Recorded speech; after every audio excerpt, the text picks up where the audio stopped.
अस्सलामुअलैकुम। आप देख रहे हैं आप तक न्यूज़ और प्रोग्राम आप किताब आप तक के साथ मैं हूं मोहम्मद अली शेर। प्रोग्राम किताब आप तक की तीसरी कड़ी, जिसमें आज हम किताब हथेली पे चांद का इंट्रोडक्शन करेंगे। और इस हथेली पे चांद के खालिक मार अता मोहम्मद साहब हमारे साथ मौजूद हैं और आज हम इनसे जानेंगे इनकी लिखी हुई किताब के बारे में। सर अस्सलाम वालेकुम। वालेकुम अस्सलाम। सर सबसे पहले तो मैं आपका शुक्रिया अदा करूंगा और आपको खुशामदीद कहूंगा आप तक के प्लेटफॉर्म पर। बहुत शुक्रिया। सर आप जैसी शख्सियत हमारे एक छोटे से इलाके में मौजूद हैं, जिनसे काफ़ी लोग जो हैं पड़े वो जानते हैं आपको। मैं सर आपसे जानना चाहूँगा आपकी जो ताज़ा तरीन जो लिखी हुई किताब हथेली पे चांद है, इसके बारे में आप अपना भी तारुफ करवा दीजिएगा और अपनी किताब हथेली पे चांद का भी। जी, मैं तो एक टीचर हूँ पेशे के हिसाब से। कागज़ कलम से रिश्ता एक तवील अरसे से है, बल्कि माँ की दी हुई घुट्टी है।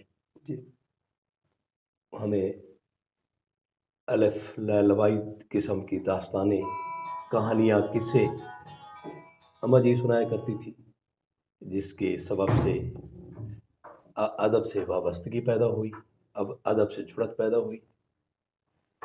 फिर जो हमारे वसीब के कर्ब हैं, महरूमियाँ रही हैं,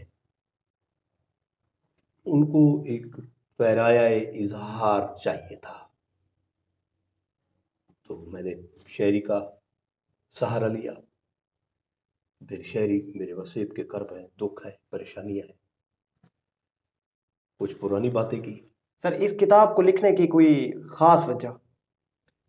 वजह तो बेटा यही बता रहा हूँ कि मेरा वसीब जिसका मैं हिस्सा हूँ, जी जी जिसका दाना पानी खाता हूँ, ये तरक्की याफ्ता दौर में भी पसमानदा है, बल्कि दूसरे लफ्जों में पस उफ्तादा है। जब इसकी महरूमियों को देखते हैं तो ज़ाहिर है उसको बयान करने को एक जिंदा दिल, जिंदा फिक्र इंसान तड़प उठता है। मेरे पास और कोई ख़ास पराया इजहार नहीं था सिवाय शायरी की, तो इस मकसद के लिए मैंने शायरी का सहारा लिया। लिख रहा हूँ, लिखता रहा हूँ। ठीक है सर, मैं आपसे ये जानना चाहूँगा कि आपने किस उम्र में आपको जो है वो अदब से वाबस्तगी हुई आपकी? बेटा वो मेरी माँ अल्हम्दुलिल्लाह रब्बिल आलमीन, जब मैंने आँख खोली तो उस वक्त कोई 20 लड़कियाँ हमारे घर में कुरान मजीद पढ़ने आती थी और अम्मा जी 7 नमाज़ें पढ़ते थे, माशाल्लाह। साथ नूरनामा, मिराज नामा, पक्की रोटी, ये सिलसिले उनके बाकायदगी से उनकी ज़ुबान पे रहते थे। फिर फारिग वक्त में हम सब बहन भाइयों को इकट्ठा करके हमें मुख्तलिफ दास्तानें सुनाती थी, किस्से सुनाती थी। तो इस तरह अदब से जुड़त बचपन से है और बचपन से ही किसी न किसी अंदाज में आप इस अदब लिखते से हैं, जुड़े लिखते रहे, हुए हैं। फाड़ते रहे, लिखते रहे, फाड़ते रहे। फाड़ते रहे। लेकिन जब बड़े हुए तो थोड़ा एहसास हुआ कि फाड़ना नहीं है, अब जो लिखना है उसको समेटना है। समेटना है और लोगों के लिए जो है वो जी बिल्कुल। फलाह। सही। सर अता मोहम्मद साहब, आपसे मेरा एक जो अगला सवाल है वो ये है कि सराइकी और उर्दू शायरी में आप क्या फ़र्क देखते हैं कि ये चीज़ सराइकी में है और उर्दू में नहीं है, ये चीज़ उर्दू शायरी में है और वो सराइकी में नहीं? देखिए, मेरे ख्याल में इन दोनों को अलग-अलग करना मुश्किल होगा। अगर एक ही शायर उर्दू शायरी भी कर रहा है, सराइकी शायरी भी कर रहा है, तो उसकी फ़िक्र जो है वो तकरीबन हम आहंग रहती है।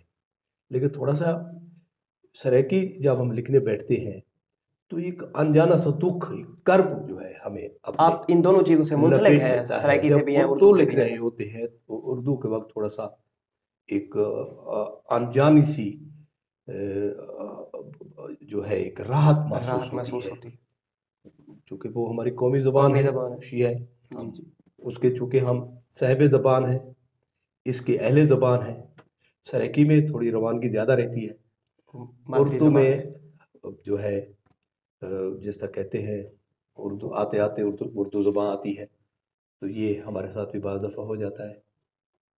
तो मतलब आपको इसमें कोई ख़ास फ़र्क नज़र नहीं आता इन कोई दोनों में? मतलब एक कोई ऐसा फ़र्क नहीं है जिसके ऊपर बंदा लंबी गुफ्तगू कर सके। लिखने वाला अगर एक है, अगर सराइकी को एक बंदा सराइकी लिख रहा है, वो उर्दू लिखता ही नहीं, जी। तो ज़ाहिर है वो अपना जो माफ़ी ज़मीर है, इज़हार का जो पराया है, उसका सराइकी है। सराइकी है। इसी तरह एक बंदा उर्दू लिख रहा है, वो सराइकी लिखता ही नहीं, या किसी दीगर ज़बान में उसका ताल्लुक ही नहीं है। वो लिखता ही नहीं, तो ज़ाहिर है उसका जो है वो वहाँ से नमूदार होगा, सामने आएगा, अपनी अफकार को दुनिया के हवाले, पढ़ने वालों के हवाले करेगा। सर, आप नई नस्ल को अपनी इस किताब के ज़रिए या और किसी तरीके से आप पैगाम देना चाहें, ये आपके सामने एक प्लेटफॉर्म है, ये कैमरा है, नई नस्ल को बताएं कि किस तरह वो किताब की तरफ आए या किस तरह वो अदब की तरफ आए, कोई पैगाम? जी, देखिए, किताब जो है, इससे हमारी जुड़त एक नेचुरल जुड़त है, फितरी रिश्ता है। जी जी। जैसे बच्चा थोड़ा सा अगर शऊर के दर्जे पे पहुंचता है, तो घर में हम उसको कुरानी क़ायदा दे देते पुरानी हैं कहता शुरू से ही। शुरू से ही। उसके बाद वो घर में कुछ मदारे तय करता है, गालिबन 3 4 5 सिपारे पढ़ा हुआ होता है जब वो हम उसको स्कूल में ले आते हैं। तो ये किताब उसकी एक घुट्टी में शामिल होती है। दूसरा देखें तो हमारी जो माएँ हैं, आज भी वो बच्चे को गोद में लेकर कुरान मजीद की तिलावत करती हैं। तो इस तरह एक रिश्ता जो किताब से है, वो एक फितरी रिश्ता बनता फितरी। है, यानी फितरत सानिया कह लें। जहाँ तक जदीद ज़राए अबलाग है, ये मसूनी रिश्ता है, आर्टिफिशियल है। किसी वक्त भी ये रिश्ता टूट सकता है, टूट से। क्योंकि कोई इत्माद नहीं किसी को कि ये जो जदीद तरीन टेक्नोलॉजी है, ये कब कब तक ये ख़त्म हो हमारा जाए। साथ देगी। बहरहाल एक अच्छी चीज़ तो है, लेकिन किताब से वाबस्तगी, अगर इल्म सीखना है, इल्म हासिल करना है, तो वो तो किताब से। किताब से जुड़ना होगा। कहते हैं कि किताब अगर सीने पे भी पड़ी रहे, तो इल्म जो है आदमी हासिल हासिल करता कर। रहता है। जी नाजरीन, तो अब ये जो एक अदबी शख्सियत हमारे साथ मौजूद है, मैं चाहता हूँ कि हम ये वक्त ज़ाय ना करें और इनसे इनके अदब के बारे में कुछ और जानें। सर, आपकी एक गज़ल जो सराइकी ज़बान में चबल, सर उसके बारे में कुछ बताइएगा। वो बेटा वो बड़ी चबल, मशहूर हुई थी। वो चबल नामा है, जी जी। उसको कुछ मनफी अंदाज में पेश किया गया, जबकि वैसी नहीं थी।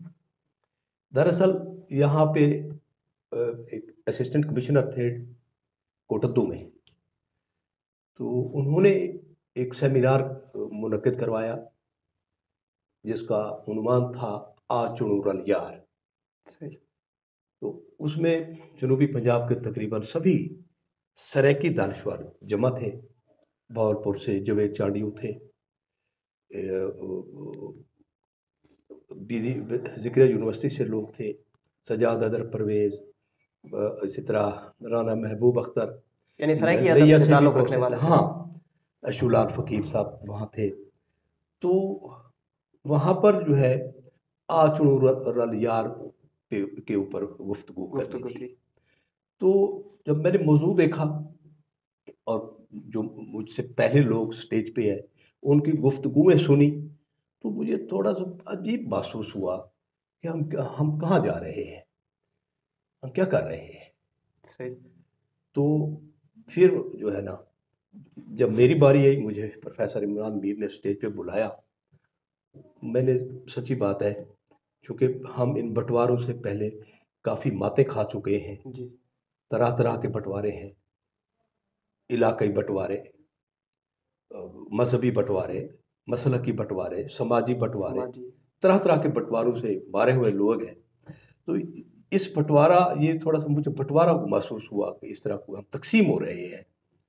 ठीक है, ख्वाजा फरीद हमारे सराकी के बहुत बड़े बहुत शायर बड़े हैं, शायर हैं। जी जी। लेकिन मैं कभी उनको कौमी शायर नहीं कहना चाहता।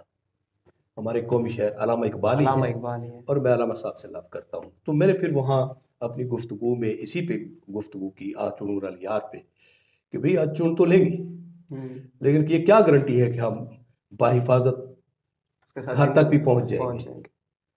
अगर अमन के जाम पीते रहें, ठीक है, हमें अमन कायम करना चाहिए, अमन खूबसूरत है, लेकिन अपना हक लेने के लिए कुछ थोड़ा सा ऊंचा भी बोलना पड़ता है बाज़ दफ़ा। तो खैर मैंने फिर अल्लामा साहब की फ़िक्र को वहाँ दोस्तों को सुनाया। तो उसके रद्द-ए-अमल के तौर पर जितने भी बाद में मेरे बाद जो बड़े अदीब थे, मैं तो मतलब अभी स्टूडेंट हूँ, जो मंजे हुए थे उदबा वहाँ जो आए हुए थे, शख्सियत जो आई मकाला हुई थी, पढ़ने अदबी वाले, शख्सियत। उन्होंने मेरी बात को, मेरा नाम ले लेकर रद्द करने की कोशिश की। तो खैर मुझे कोई परेशानी नहीं हुई, क्योंकि मैंने जेन्युइन बात की, और सच्ची बात भी यही थी, कोई माने या ना माने, मैं तो अब तक कायम हूँ और कायम रहूँगा। हमें सर कोई एक दो शेर अगर सुना जी दें, वहाँ जो आपने कुछ हाँ, तो अल्फाज। वो मैं सियाको सिबाक बता रहा हूँ। तो वापसी पे जब हम कार पे बैठे, तो हम एक ही कार में थे, प्रोफेसर डॉक्टर मुजम्मिल हुसैन थे, साथ उनके डॉक्टर गुल अब्बास थे, हमीद जी उल्फत जी। मलगानी, मैं था, शुएब बुखारी। तो इस तरह रास्ते मेरा डॉक्टर मुजम्मिल हुसैन मेरे अच्छे दोस्त हैं, हाँ जी। तो मेरे को नाराज़ हुए कि भैया तू बता, तू नहीं ठीक होना, तो जब जब भी मारता है कुछ चबली मारता है। मतलब अभी एक हट के बात करता हूँ ना रूटीन से। जी जी। एक पैरामीटर में रहकर बंदा बात करे तो ज़ाहिर है सब लोग लाइक करते हैं, अगर उस डोमेन के हवाले से बात ना हो तो थोड़ा सा अचंभा तो होता है। तो उन्होंने कहा जी मैं, मतलब मैं भी तेरी तरह चब्बल और तू भी मेरी तरह चब्बल ही जबर। निकला। तो खैर जब सारे दोस्त मेरे ऊपर हमला हुआ, मैंने कहा यार मुझे मेरी बात सुन, मैं डिक्लेयर कर दूंगा तुझे भी और खुद को भी, अगर चबल है तो फिर चबल ठीक है। तो उन्होंने कहा जी कर दे। मैंने कहा फिर देख ले। मैंने 2-3 बार पूछा, तो उन्होंने कहा तू तू ठीक है, तुझे इजाज़त है। अच्छा 3 बजे हम घर पहुंचे, मुझे ख़ाक नींद आनी थी, 3 बजे वैसे भी नींद नहीं आती, उम्र इस तरह की है। तो मैंने एक नज़्म लिखी चबलनामा। उसी उन्हीं बातों को मौजू जी, बनाया। अच्छा वो चबलनामा लिख के ना, अब सुबह मैंने सारों को फिर कॉल किया, हमीद उल्फत को रिंग मारी, उसने कॉल नहीं अटेंड की। फिर मैंने मुजम्मिल हुसैन साहब को बात की, कॉल की, तो उन्होंने नहीं उठाई। शुएब बुखारी डॉक्टर साहब गुल को। अब्बास ने उठा ली। अच्छा मैंने उन्हें सुनाई, बड़ा माजूज हुए, बड़ा इंजॉय किया। 2 बार उन्होंने सुना। सही। सुनने के बाद मुझे उन्होंने, वैसे ये बात मुझे प्लेटफार्म पे कहनी नहीं चाहिए, लेकिन चूंकि मेरी एक फितरी आदत है, मैं सच बोलता हूँ। सच बोल। तो डॉक्टर साहब ने कहा कि जहां तूने मुजम्मिल का नाम फिट किया है ना, यहाँ मेरा नाम लिख। अच्छा। जी, बस ये बुनियाद बनी। उसके बाद मैंने कहा जी नहीं, जहाँ मुजम्मिल का नाम आ गया है तो ये मुजम्मिल का नाम ही रहेगा। ये उनके नाम है आप बस मेरे अब। लिए बहुत काबिल एहतराम है, आपके लिए मैं और नाज़्म लिख सकता हूँ, लेकिन ये और नहीं। इससे भी बड़ी बात कर सकता हूँ, इसको यहाँ रहने दीजिए। तो उसका खैर मैंने यही सदा भुगती कि आज आप भी कह रहे हो कि वो मैं भी चब्बल, मेरा यार भी चब्बल, ऐसा कुछ नहीं है। मुझे पता नहीं था, मैं समझा कि सिर्फ उर्दू के हवाले से बातें होंगी, मैं उसको साथ ले आता। तो मैं किसी प्लेटफॉर्म नाजरीन पे या आज असल किसी में वो अगले जो दिन मैं निर्णय आपको है वो। सुनाऊंगा, किसी अगले प्रोग्राम में। सर अपनी कोई वो ताज़ा। मैं सुना आया हूँ, मैं वैसे मैंने वो सुनाई है वहाँ वसेप चैनल पे। कोई सर एक दो शेर कोई हो जाए, कोई एक तो, कोई एक आपके जहन में हो, ताकि नाजरीन को थोड़ा पता मक्ता चले उसका आपके। मैं तू चोर चलत्तर नहीं, मैं धोखेबाज धनत्तर नहीं। उसका मतलब ये मक्ता है।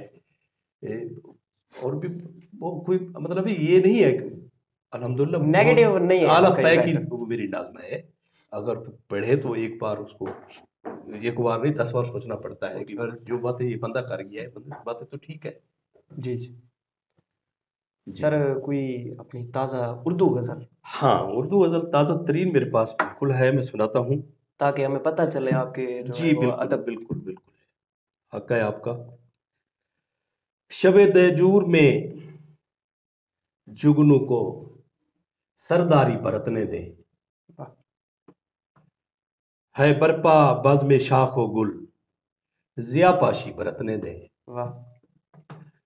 अलापे नगमे बुलबुल के सुरीले 5 वक्तों में नाजागों की अमलदारी हंसी पंछी बरतने दें, ये शीशा साफ दिखलाए जहानों के हंसी पर्दे। वाह वाह। हटा दें ऐन के तो चश्मी यक चश्मी बरतने दें, बरतने दे। और नमोए रूह की नुसहत पे लगाएं कर्फ्यू खुद से, ये उगने से सफेदी तक हमा किस्मी बरतने बरतने दें। दे। वाह वाह। परों के खम करें आगे नए सरवे बुलंदी के, फिजाओं से इन्हें उल्फत हमा जहती बरतने दें। वाह। ये पथरीली जमीनों से नए चश्मे कशी देगा, ये पथरीली जमीनों से नए चश्मे कशी देगा, है शीरी के ताकों में जो फरहादी बरतने दें। ये दस्तरखान की चोलें रची हैं धुन विलैती में, ये दस्तरखान की चोलें रची हैं धुन विलैती में, ये बर्तन साफ धरती के हमें देसी बरतने दें। अता मलफूफ राजू से हटा दे मरमरी पर्दे, अता मलफूफ राजू से हटा दे मरमरी पर्दे, जवानों को हिमाबत की बड़ी कुंजी बरतने दें। जवानों को हिमाबत की बड़ी कुंजी बरतने दें, शबे देजूर में जुगनू को सरदारी बरतने दें, है बरपा बाज में शाखो गुल जिया पाशी बरतने दें। वाह सर वाह। बहुत शुक्रिया। बहुत शुक्रिया सर, बहुत शुक्रिया आपका यहाँ आने का। मैं बार बार शुक्रिया अदा करता हूँ क्योंकि सर आप जैसी शख्सियत जो है वो हमारी नौजवान जो नस्ल है उसके लिए सर एक बहुत बड़ा जो है वो सरमाया है बड़े। लेकिन अफसोस भी है कि नौजवान नस्ल को कदर नहीं है। सर आप इस बारे में कोई एक और पैगाम हमें देना चाहें? जी, मेरा पैगाम बस मुख्तसर सा है, छोड़ दें नफरतें बहुत हो चुकी है, मोहब्बतें बांटें, मोहब्बतों के पैगंबर बने, मोहब्बतों के सफ़ीर बने, मोहब्बत को अपना सब कुछ समझे क्योंकि खुदा मोहब्बत है। बहुत शुक्रिया। जी नाजरीन, तो जैसा कि अता मोहम्मद साहब ने कहा कि मोहब्बतों को बांटिए, मोहब्बतों के सफ़ीर बनिए, तो इन्हीं मोहब्बतों के सफ़ीर बनते हुए हम आपके साथ हर प्रोग्राम में, हर नए प्रोग्राम में एक नई अदबी शख्सियत और एक नई किताब को मुतारिफ़ कराते हैं। तो अगले प्रोग्राम तक के लिए अपने होस्ट मोहम्मद अली शेर को इजाज़त दीजिए। अगले प्रोग्राम में फिर नए मेहमान और नई किताब के साथ हाजिर होगा। अल्लाह हाफ़िज़।